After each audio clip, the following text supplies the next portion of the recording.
when we talk about HR1, it was For the People Act, and honestly speaking, it's more of For the Government Act. Good evening, everyone. Tonight, I am honored to have the opportunity to have Birjan Crispin on our show. He is from Hope College, a recent graduate in finance and political science. He's also a fellow with the Heritage Foundation in their Leadership Academy, and he is a co-founder of the Providence Networks Foundation, which is an amazing initiative that I think you guys should definitely look into and check out. Tonight, he is going to be here with us today to talk about some critical issues that are happening in our government and in our culture right now. So first, Birjan, thank you so much for being here. Would you mind just giving us a rundown of some of the topics in the news today? Well, Melissa, it is good to be with you as always, and I appreciate the warm introduction as well. As we look at the news cycle, today, I think conservatives have to be concerned about a couple things. One is the attack on our law enforcement, now with the shooting of Daunte Wright and others in the news. These one-off instances do not do anything to help our cases here to support our law enforcement. So that's number one. Another one, as we'll touch on later, is HR1 to SR1 now, and the implications that has for the future of our fair and free elections. And then also we want to talk about the filibuster and votes that are coming up with that, and what changes will be made to the filibuster and how that will affect legislation moving forward. So these are some three key areas in our government right now and things that we need to be vigilant about. Definitely. I think I couldn't agree with you more about SR1 being something we should focus our attention on. So first, I guess, could you tell us a little bit more about that filibuster that you'd mentioned first? Why is it important, and what are some of the things Republicans need to do to maybe protect that filibuster? Sure. So, well, Melissa, for your listeners out there, before we talk about the filibuster itself, we talk about the reason behind it and why it got started. So the filibuster was introduced back in the 30s and 40s and 50s and really became a staple to the United States Congress in 1975 as a way to stall or quote unquote filibuster bills that are approaching that senators were not in favor of. And so now it requires 60 votes to end the filibuster. And so oftentimes a party in majority, so the Democratic Party right now only has 50 senators, and so they need 51 to break any tie for legislation. But what Republicans can do is they can filibuster and say, okay, you need 60 votes to break the filibuster, which the Democrats don't have. And so for the Republicans, it's a way to stall any legislation like SR1 that they are not in favor of. However, the Senate committee can use something called budgetary reconciliation, which is a way to pass through their proposed legislation. And so what Republicans need to do is they need to get a couple of Democratic senators on their side, such as Joe Manchin out of West Virginia or Kristen Sinema, the senior senator out of Arizona, to go on their side and say, hey, we're going to filibuster this. We're going to make sure that this legislation doesn't get passed. And so it is a very real concern that this filibuster could be changed or altered. And so it's something that conservatives need to be concerned about. And it's a whole nother reason why conservatives need to take back the House and the Senate in 2022 to regain the majority to make sure that this isn't an issue moving forward. Right. And now you had mentioned previously a little bit about HR/SR1. Could you talk to the importance of that and also why the filibuster is relevant? Sure. So when we talk about HR1, it was For the People Act, and honestly speaking, it's more of For the Government Act if we want to look at what the legislation actually says. Right. So it is a 622-page piece of legislation that details a wide-ranging variety of proposals, and Democratic senators, Democratic legislators want to talk about as this being for the people to ensure fair and free elections. It's kind of the key term that we've heard since Election Day, and before that, as President Trump was worried about what actually happened. And so HR1 is designed to ban statewide voter ID laws. So, I have to we all have to have IDs for everyday life, but apparently, it's not necessary to vote, which is beyond my mind and just is unbelievable that this is something that top, thinkers in our government actually think this is okay. And so it's concerning for the rest of America. It also federalizes. It's a national takeover of our election system. And Melissa, this is something that the framers were worried about. They were worried about the national government taking over the election process. And what HR1 does is it gives power to whoever's in control, in this case, the Democrats owning all three branches of government, or to the executive branch and the legislative branch, gives them power to enact whatever voting rules they want to, essentially keeping them in power. And so the filibuster comes into play because it passed the House on a very slim majority, but it passed the House, and now it goes to the Senate, to a Chuck Schumer-led Senate. And so Republicans will need to filibuster this in order to make sure that this does not get passed. And so it'll be very interesting to see if the senators, Democratic senators, will use the budgetary reconciliation rule to push through this piece of legislation. And we're going to see it's coming down the pipeline here when they get back in session, and it's going to be very interesting to see what happens. That's a unique analysis. I think that budgetary reconciliation rule will definitely be something to keep our eyes on. Now, you touched a little bit on some of what this bill does. You mentioned that how it bans statewide voter ID laws. There are some other elements that are quite alarming that it does. Could you maybe flesh out some of the other things that it does, and then maybe we'll talk a little bit more as to the unfairnesses that it gets to later?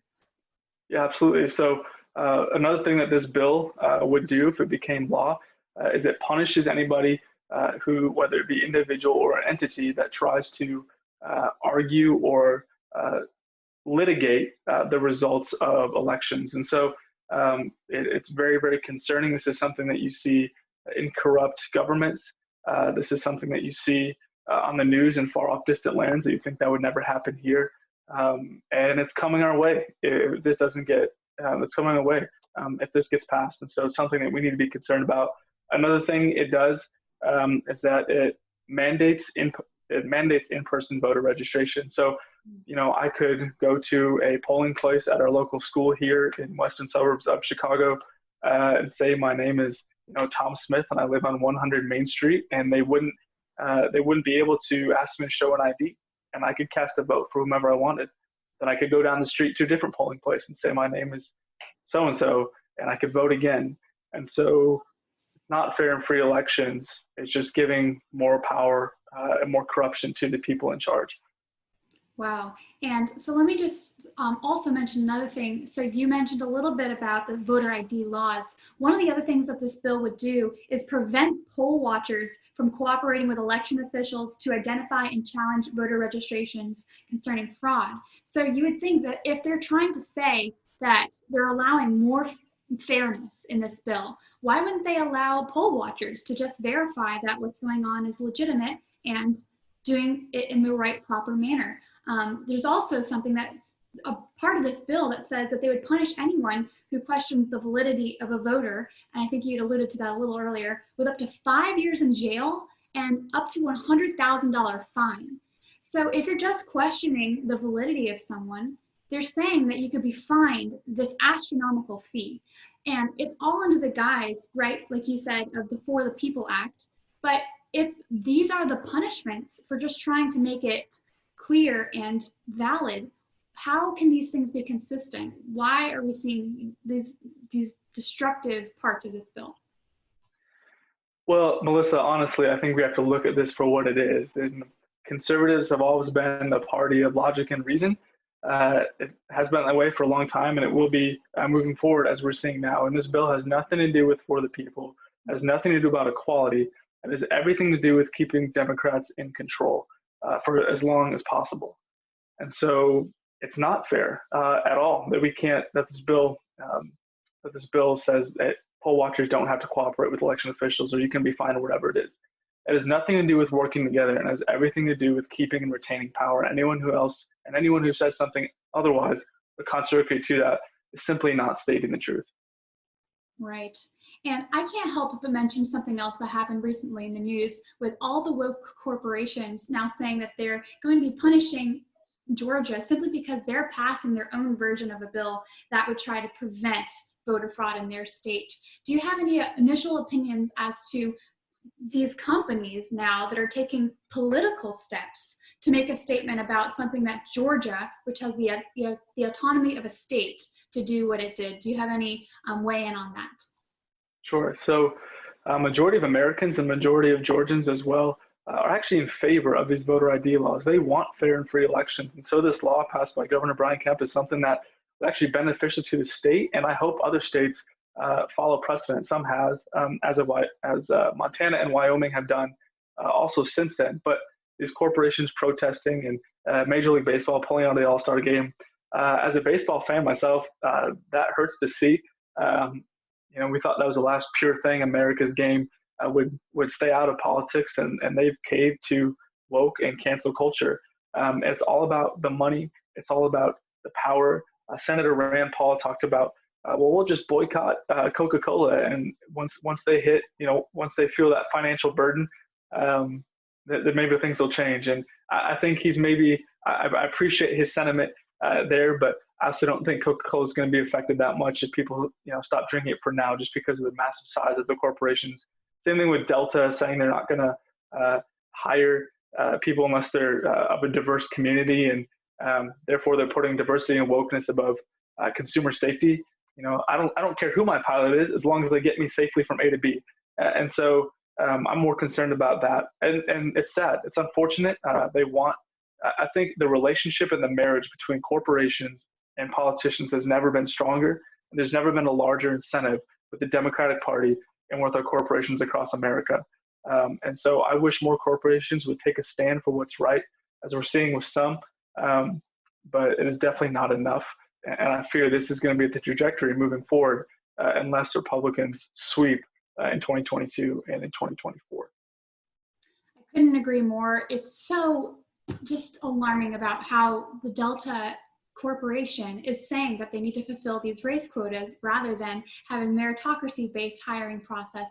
And then you see also the inconsistency with them saying that you need to have voter ID in the state of Georgia, but then they're also requiring you to show an ID when you board the plane. It doesn't make any sense. Couldn't agree more with that. I also think we need to be strong as conservatives and not cave. I'm wondering, just in terms of action steps, are there solutions we can take to take back the power from these giant tech oligarchs, these giant corporate businesses, and these interests? Sure, and that is the age-old question. And I firmly believe that if conservatives actually read these legislations, if they actually became educated and kind of up to date on what these policies are, that we can make effectual change. The Democrats win time and time again because they pull on our emotions and they pull on the heartstrings instead of logically based arguments. In fact, just last night, I believe it was, Dan Bongino took it to Geraldo Rivera on Fox News and just hit him and said, you don't have the facts. You don't have the facts. You can't sway me with emotion, over and over again. And Geraldo Rivera looked incredibly lost. And so that is something more conservatives need to do, follow in his footsteps, become educated, run for office, whatever it may be, to make sure that conservatives takes back the House and the Senate, because if they don't, I'm fearful for where we're going as a country. Wow, well said. One other thing I'll add in there, Josh Hawley recently talked about how sometimes we have such big power in the corporate sector that we need to break it up. He actually is proposing a bill that would do just that and suggested even breaking up Amazon. My grandfather worked for the telephone company. They broke up AT&T. So that allowed for free market competition. The conservatives have been on the wrong side of this issue, I think, for a really long time by saying, oh, let's just let Silicon Valley run amok. Let's let them have all of our privacy. Let's let them all have all of our data. And I think there is a point where, because absolute power corrupts absolutely, it almost doesn't matter whether it's the government having that absolute power or these merger companies that, like just recently, there were 100 companies that all came together to discuss what they're going to do about the Georgia bill. Is it any different at that point when they're deciding the laws of our country? Do you have any thoughts about that and whether that could be a good or bad idea? Well, I think Senator Hawley is onto something, but I also think we need to be very careful with that kind of language to make sure that people don't start the parts of the company that are being broken up just don't get back together and start their own thing and become large again. There needs to be precedent for where it's going, but I'm definitely behind the idea. Well, that is great analysis. Thank you so much, Birjan, for sharing all that with us. I definitely agree. We as conservatives need to be strong. We need to not cave, and we need to just make sure, like you said, to be educated about these topics. So I really appreciate you coming on, and that was some great insight. Thank you. Thanks, Melissa. Appreciate it.